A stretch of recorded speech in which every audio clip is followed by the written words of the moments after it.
Displaying shadows on a model. So when we display shadows, this is when we simulate the path of light, and these shadows are cast onto the surface that doesn't get any particular direct light. So only directional lights cast shadows in Mudbox, and we want to have shadows because it gives us a 3D realism of what a real life model would be.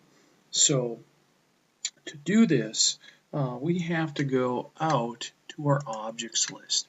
We have to find a directional light. There is a directional light by default, and when I pick on it, you can come down here into shadows. You have to expand the shadows, and cast shadows is not typically on by default. We have to turn it on. So when I turn it on, you can see, like on his leg over here, it's the light is coming from the right, and this is gets shadowed. Well, let me turn it off. You can see it's brighter now. So I have a darker shadow when the cast shadows are on.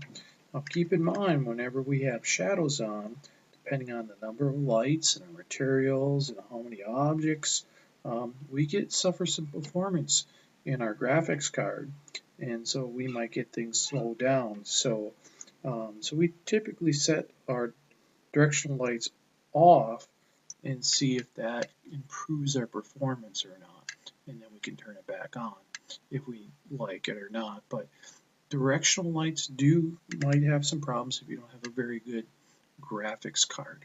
So again, we want to go up to our object list, find the directional light. Only directional lights have shadows. Click on that directional light, right? Then we'll come down, expand the shadows box, and turn on cast shadows. And when we do, you can see on here where it does not get direct light from that particular light, then we get a shadow on the model.